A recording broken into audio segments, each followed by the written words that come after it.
하나님의 말씀 보겠습니다. 마태복음 5장 4절입니다. 함께 공독합니다. 애통하는 자는 복이 있나니 그들이 위로를 받을 것이니요. 애통하는 자는 복이 있다.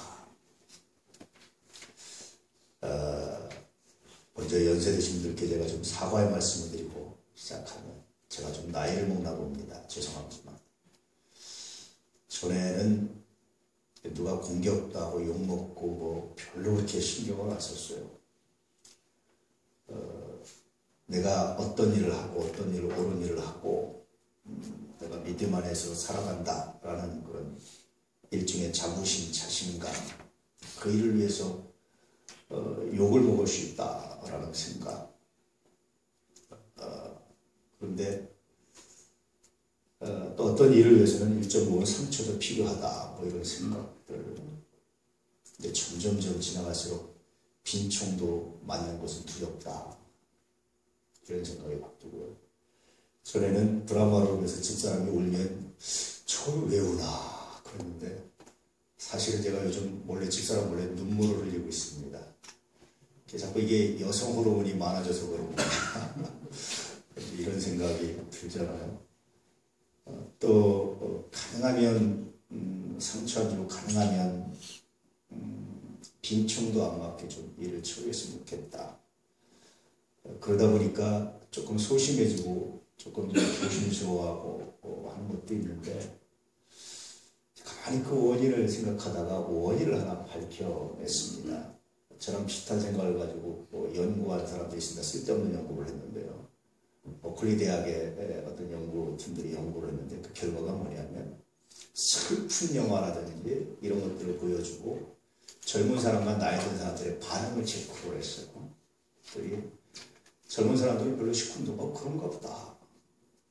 나이 든 사람들은 막 거기에 감정이입이 돼가지고 막 감동하고 막 그런 거예요. 그래서 이유가 뭐냐, 진짜 호르몬 변화냐 뭐냐, 이걸 조사해봤는데, 나중에 이유가 밝혀진 게 뭐냐면, 삶을 살아가면서 많은 실패, 넘어짐, 이들을 겪고 나니까 그 일이 누구처럼? 내일처럼 다가온다는 거예요. 삶의 열일이다, 이런 말에서 얼마나 기분이 좋았는지. 좀 내 변화가 호르몬 변화가 아니라 삶의 열일이라고 하는 것에서 얼마나 기분이 좋았는지. 근데 어쨌든 몰래 이렇게 눈물을 훔치고 몰래 이렇게 감동을 하고, 이렇게 뭐라고 그럴까요? 그 상처라든지 그런 것들이 눈에 들어오고 마음에 와닿고, 이런 것들이 더 이렇게 많아지면서 좀 소심하게도 일을 강력하게 추진하는 능력은 좀 떨어졌지만, 단점도 있죠. 그렇지만 그 안에서 맛보는 풍부한 은혜, 감동, 이런 것들이 다가와요. 그래서 제가 팔복을 여러 번 강의했습니다. 여기서 목회하는데, 물론 앞에 제가 설교했던 걸 한 번도 참고 안 하고, 왜냐하면 새로운 설교니까. 아마 설교를 비교해보면 다르다는 걸 알 텐데요. 새로운 감동입니다.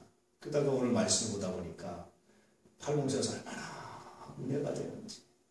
하나님 그렇습니다. 정말 애통하는 자가 복입니다. 뭐에 애통하느냐? 이해가 안 되면 애통할 수가 없어요. 그 마음을 받아들이지 않으면 애통할 수가 없어요.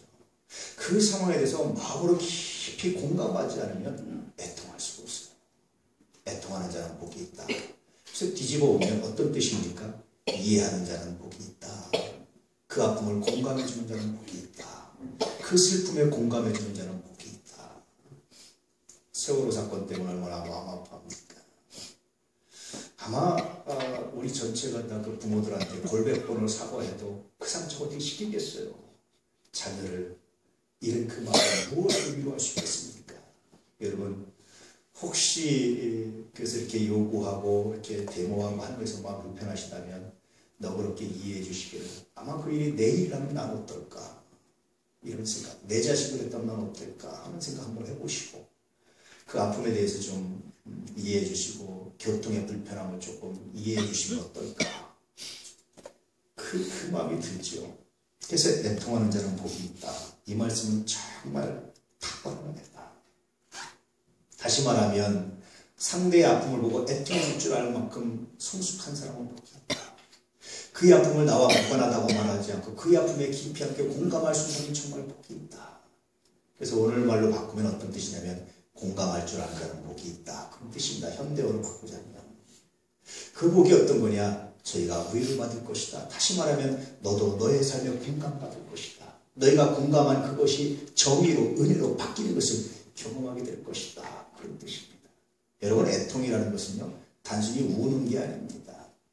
간디의 유명한 일화가 있어요. 간디가 영국에서 젊은 시절에 유학할 때 식민지 학생이 공부를 너무 잘하니까 교수가 피터스라는 교수가 화가 났어요. 그래서 식당에서 간디가 밥을 먹고 있는데 비꼬는 겁니다. 여보게, 돼지와 새가 같은 식당에서 같은 밥을 먹는다는 게 말이 되나? 비꼬더니 간디가 하는 말이, 네 교수님 말이 안 되죠. 그래서 제가 조금 있다가 빨리 식사하고 다른 데로 날아가려고 그럽니다. 피터스가 열이 받았어요. 그래가지고 여보게, 내가 문제를 하나 내겠네. 길거리에 자루 2개가 떨어지는데 하나는 돈이 들었고 하나는 지혜가 들었네. 뭘 죽겠나? 그랬더니 간디가 저는 돈이 든 자루를 짓겠습니다. 피터스가 이런 나 같으면 지혜를 택하겠네. 그랬더니 간디가 뭐라고 하는지 아세요? 그렇죠. 사람은 다 자기가 부족한 걸 택하는 거죠. 더 열이 받았습니다. 시험지를 했는데 빵점 치니까 그냥 멍청이라고 써가지고 줬어요. 이렇게. 간디가 선생님 여기다가 점수는 안 매기시고 서명만 하셨군요.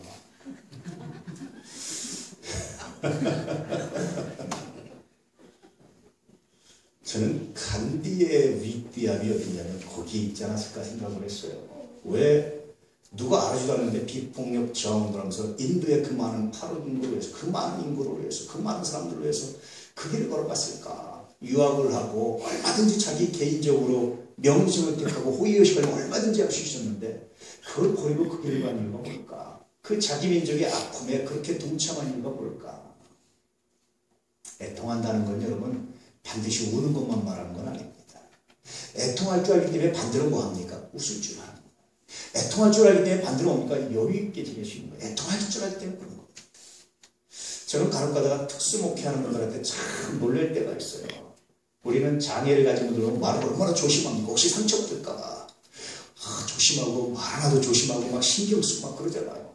근데 이분들은요 어떤 의미에서 마음대로 되어요. 그래 너 바보야. 그래 너 그래. 그러고 막 이렇게 얘기해요. 근데 가슴이 쫙 흘러요. 옆에서 들으면 저 사람 상처받으면 어떡하지? 그런데 상처받고 얘기를 해요. 서로가 웃으면서. 왜 그렇겠어요?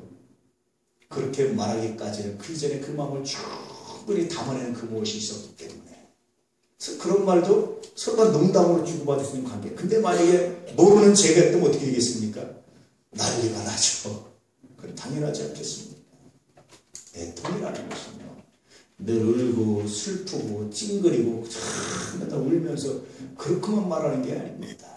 진짜 그 삶을 애통하고 공감할 줄 알았으면 그 슬픔에도 웃어줄 줄 알고 여유를 가질 줄 알고 간디처럼 유머를 넘길 줄도 알고 이런 것도 애통이에요.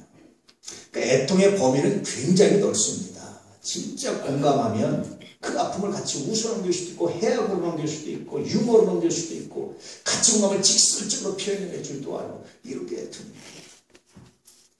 여러분 이런 애통이 여러분에게 있기를 축복합니다. 그래서 다시 말하면 현대로 바꾸면 뭐라고 했습니까? 공감하는 거예요. 그의 슬픔에 그의 아픔에. 애통한다라는 말의 언어적 의미는 뭐냐면 실종된 정의에 대한 슬픔이에요. 정의가 실종된 걸 슬퍼하는 단순히 나한테 불이익이 돼서 하는 게 아닙니다. 그래서 애통은 어떤 사람이 하느냐, 공감은 어떤 사람이 하느냐, 인칭의 변화를 겪는 사람이 하는 거예요. 나 중심은 1인칭입니다. 나만 먹고 나만 생각하는 것, 자기중심적인 1인칭 중심의 사람이에요. 내가 슬프고 내가 아픈 건 아프지 그가 아프고 그들이 아픈 건 관심 안 갖는 거야. 뭐 그럴 수 있겠지. 바다에 배가 침몰돼서 자네들이 뭐 슬퍼할 수 있겠지 라고만 생각하는 것은 여러분 미안하지만 애통이 아닙니다. 그건 1인칭이에요. 애통은 1인칭이 가진 사람은 할 수 없는 겁니다. 실종된 사회의 정의나 그들의 아픔에 대해서 아파하는 이 아픔은 1인칭 가지고 할 수가 없는 거예요. 인칭 그 다음에 2인칭으로 변합니다. 나만이 아니라 너도 생각하는 나와 가까운 그들, 나와 관계 있는 그들의 아픔만 아파하는 것, 이것도 여러분 애통이 아닙니다.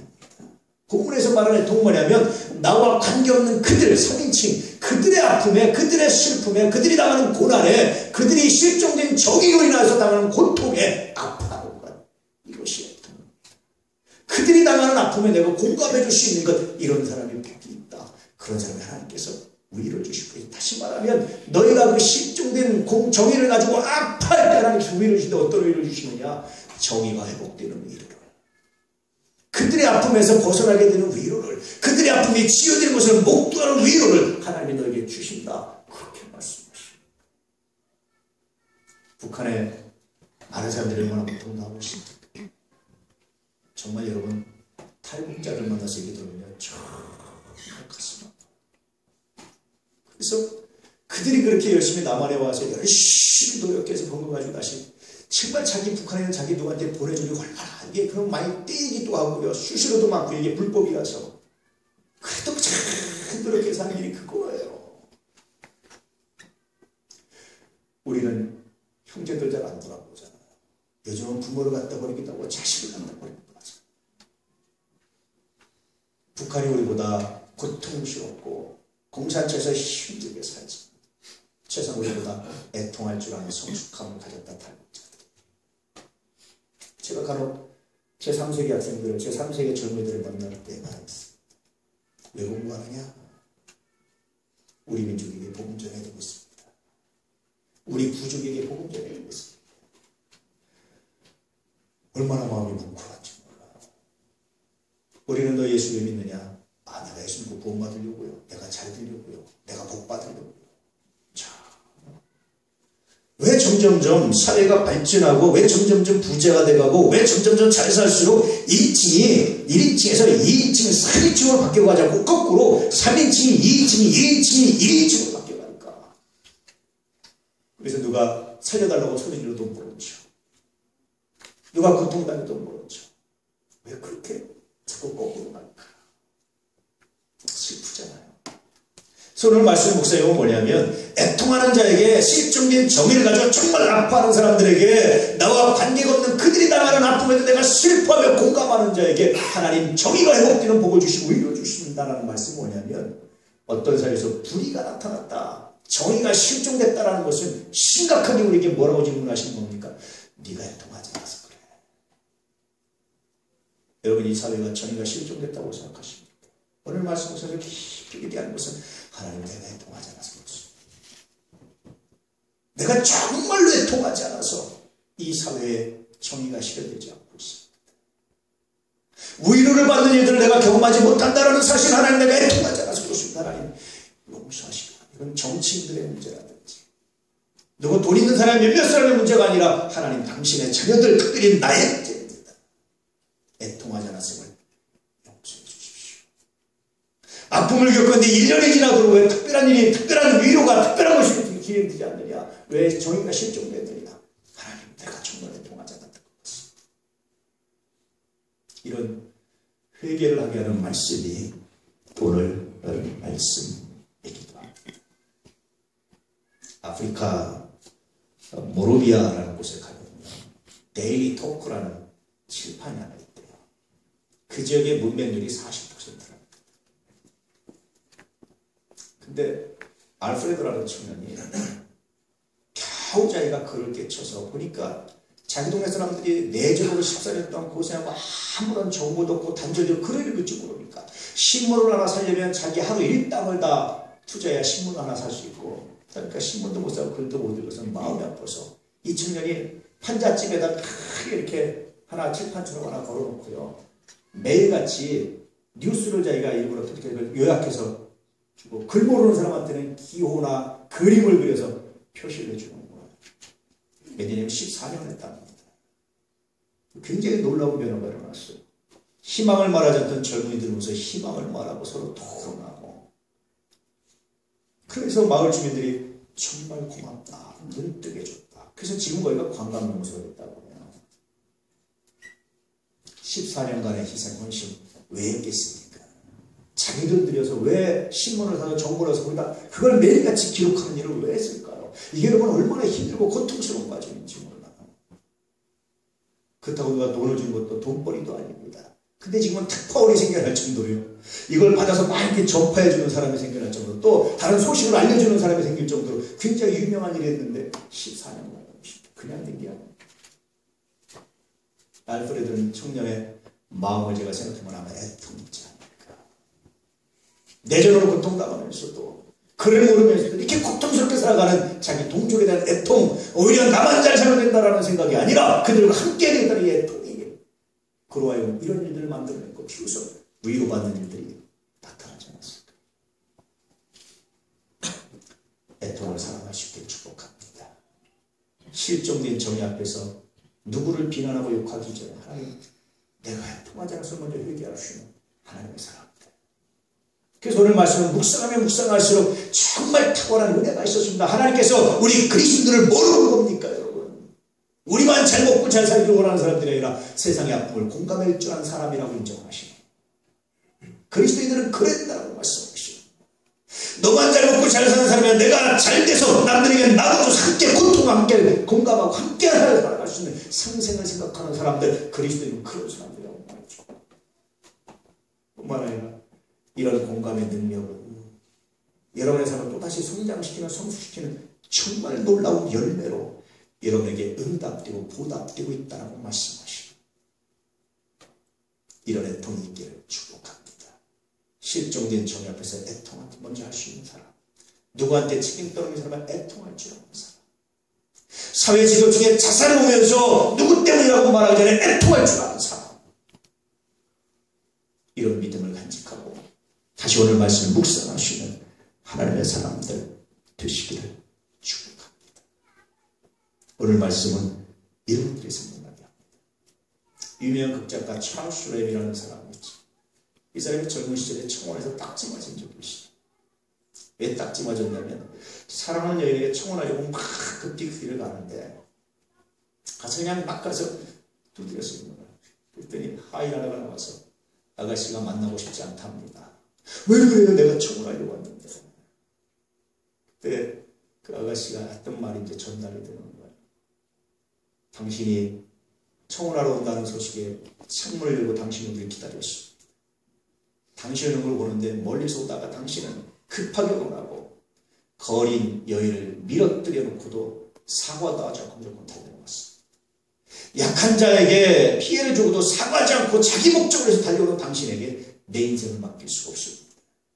당신과 결혼할 수 없습니다. 이게 얼마나 충격이었는지. 그나마도 찰스렘의 인생관이 바뀌었다는 건 가난한 자, 약자에게 피해 주지 않기 위해서 그들을 배려해서 부나 가난하나 지위가 있거나 없거나 그들 하나를 배려하지 않으면, 약한 자를 배려하지 않으면 나는 언제든지 또다시 딱지할 수 있다는 생각 때문에 자기 인생관이 바뀌어서 유명한 극작가가 됐는데 굉장히 좀 토양이 됐다고 고백하고 있습니다. 애통할 줄 모르는 사람 하나님 맡기지 않습니다. 애통할 줄 모르는 영혼에게 영혼을 맡기지 않습니다. 애통할 줄 모르는 사람들에게 하나님께서 귀한 일을 맡기지 않습니다. 애통할 줄 모르는 사람들에게 하나님께서 또 다른 어떤 복을 주지 않습니다. 나와 별 문제 없으니까 그들이 당하는 아픔에, 그들이 당하는 고통에 외면하고 사는 사람이야.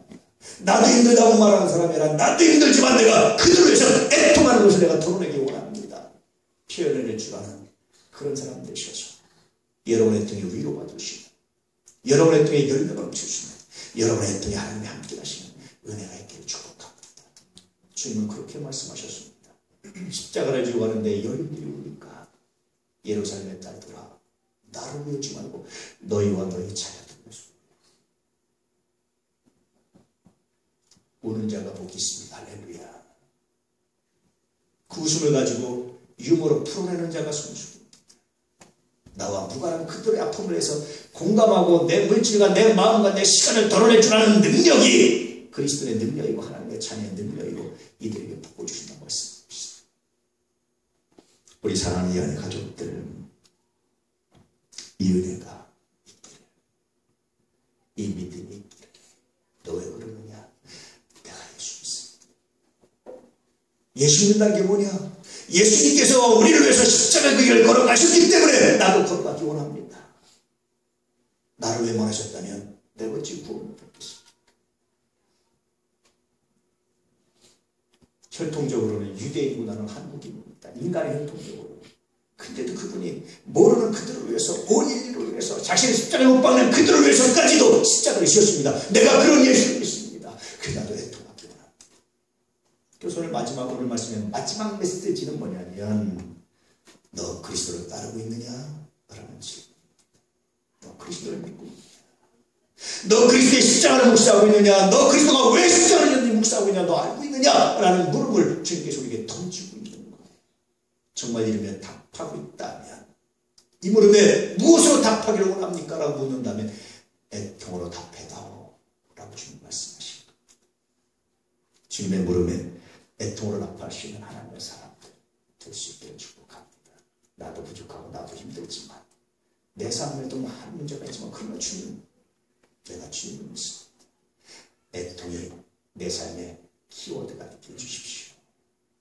이 기도를 가지고 주님께 나아가서 거룩한 열매와 은혜로 사명 감당할 수 있는 여러분의 삶에 하나님의 은혜와 능력이 풍부하게 임하는 위로가 경험되는 하나님의 살아계심이 경험되는 그분과 함께 하시는 거룩한 삶이 되기를 축복합니다. 이런 묵상을 하게 하신 주님 얼마나 감사합니다. 묵상했다고 100% 이대로 살아난다고 자신할 수 없지만 그러나 이 말씀에 무릎 꿇으시다는 사실, 그리고 이런 삶의 방향성을 가지고 있다는 사실이 얼마나 감사한지. 똑같이 한 세상을 살아가는데 슬픔도 많이 보고 악한 일도 많이 똑같이 다 겪지만 그러나 예수 믿는다는 것 때문에 차원이 다른 묵상을 가지고 삶의 방향성을 가지고 살아간다는 것이 얼마나 감사한지. 거기다가 영혼까지 구원받는 사실이 얼마나 감사한지.